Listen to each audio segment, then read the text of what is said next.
Siku ya leo tunaenda kusikia neno la Mungu, asubuhi njema yenye baraka. Mungu amepanga mambo mazuri kabisa na ametayarisha neno kwa ajili yetu ili tuweze kubarikiwa katika kitabu cha Waefeso 3. Haleluya.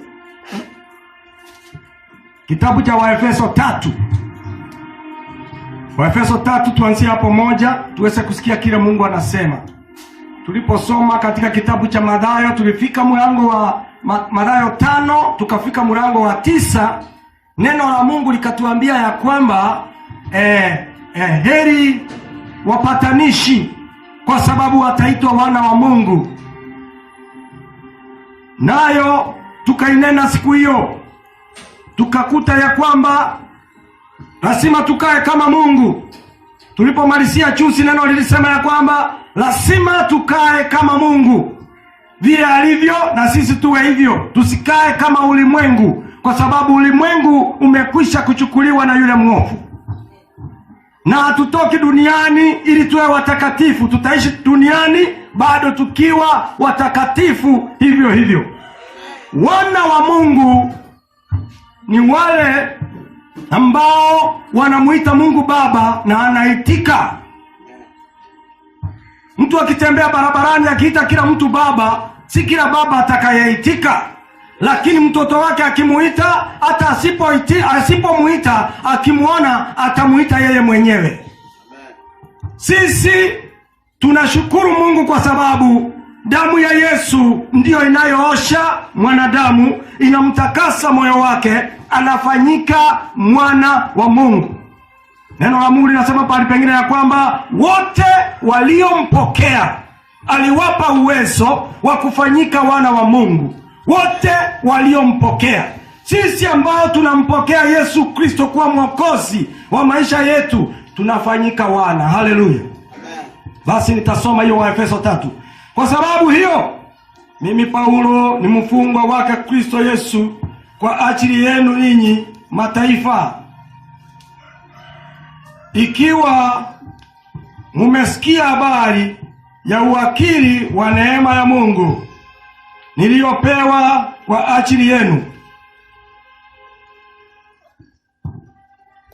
ya kwamba kwa kufunuliwa nalichulishwa siri hiyo, kama nilivyotangulia kuandika kwa maneno machache. Kwa hayo muyasomapo mtaweza kutambua ufahamu wa Mungu katika siri yake Kristo. Siri hiyo hawakuchulishwa wanadamu katika visasi vingine, kama walivyofunuliwa mitume wake watakatifu na manabii zamani hizi katika roho, ya kwamba mataifa ni warithi pamoja nasi wa urithi mmoja wa mwili mmoja, na washiriki pamoja nasi wa ahadi yake hiyo katika Kristo Yesu, kwa njia ya Injili. Haleluya. Injili hiyo ambayo nalifanywa mhudumu wake kwa kadri ya kupewa kipawa cha neema ya Mungu niliyopewa kwa kadri ya utendaji wa uweza wake. Mimi niliye mdogo kuliko yeye aliye mdogo wa watakatifu wote, nalipewa neema hii ya kuwahubiria mataifa utajiri wake Kristo usiopimika, na kuangaza watu wote wajue habari za madaraka ya siri hiyo, ambayo tangu zamani zote ilistirika katika Mungu aliyeviumba vitu vyote, ili sasa kwa njia ya kanisa hekima ya Mungu iliyo ya namna nyingi ijulikane na falme na mamlaka katika ulimwengu wa roho, kwa kadri ya kusudi la milele alilolikusudia katika Kristo Yesu Bwana wetu. Katika yeye tunao ujasiri na uwezo wa kukaribia katika tumaini kwa njia ya kumwamini. Basi naomba msikate tamaa kwa sababu ya dhiki zangu kwa ajili yenu zilizo utukufu kwenu. Haleluya. Nataka kuongea juu ya asiri. Nataka kuongea juu ya asiri ambayo imeandikika katika kitabu cha Waefeso 3. Siri si kitu ambacho kinajulikana na kila mtu. Siri ipo, lakini wengi hawaielewi. Siri ni kitu kinajulikana na wachache walioingia ndani wakakutana nayo wakaijua. Siri ni jambo lililofichika japokuwa lipo, lakini halijulikani. Haleluya. Nayo hiyo siri ikinenwa wazi, hainenwi tu, bali kunenwa kwake ni kufunuliwa kwa siri. Haleluya. Sasa ninaongea juu ya mataifa ambao ni sisi, ambao sisi hatukuzaliwa tukiwa Waisraeli, lakini Mungu ana mpango mzuri kwa ajili ya kila mmoja ambaye ni mtu wa mataifa atakayemkubali kwa mwokozi wa maisha yake. Mungu atasimama na yeye. Haleluya. Kama vile Mungu alivyosimama na Israeli katika nyakati za hapo awali, akatenda miujiza, akafanya maishara, akawaokoa. Hata leo Mungu anasimama na watakatifu wake, lakini hii inakaa katika siri. Inaweza onekana yule ameingia akapokea hii siri anaona kama ni kawaida, lakini kuna wengi hawapokei hiyo siri, hawaielewi, hawajaipokea, hawatajua ni nini tunapokea ndani ya Yesu. Wengi watakuwa wanaangalia, wanaona tunarukaruka, wanaangalia, wanaona tuna furaha, wanaangalia wakati badala ya sisi kulia tunacheka, na badala ya sisi kucheka tunalia. Hawataelewa ni kwa nini haya mambo yanatendeka, kwa sababu ni siri. Haleluya. Siri ya kawaida, mnajua siri haiambiwi wajinga. Siri haiambiwi wajinga. Mjinga akiambiwa siri ataichezea, lakini mwenye hekima akiambiwa siri ataishika.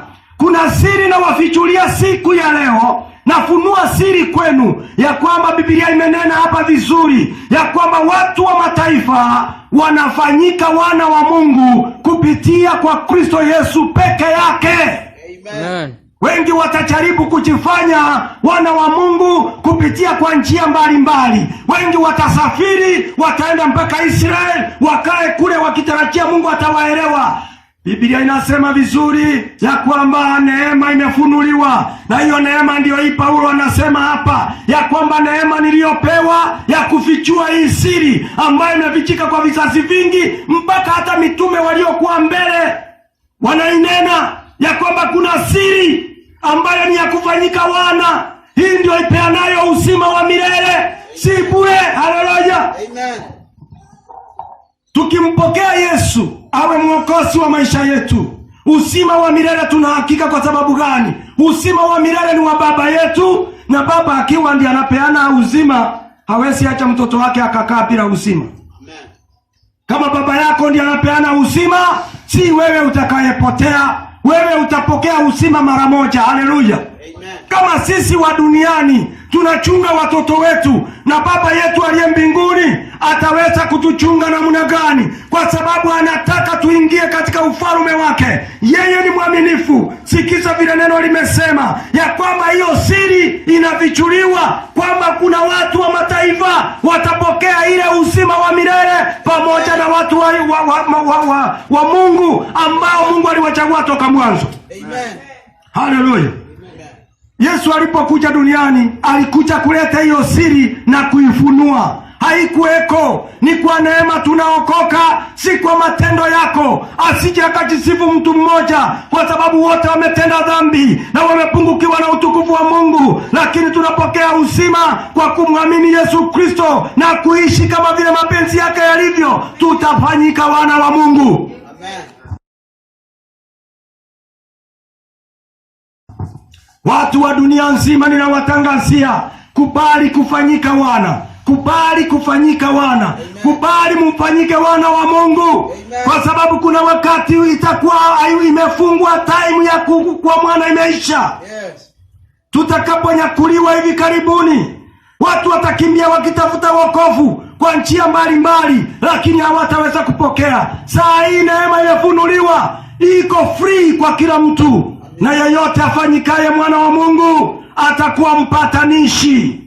Amen. Kama vile tulivyosoma katika Mathayo 5 mstari wa 9, wewe unayetenganisha ni wa shetani.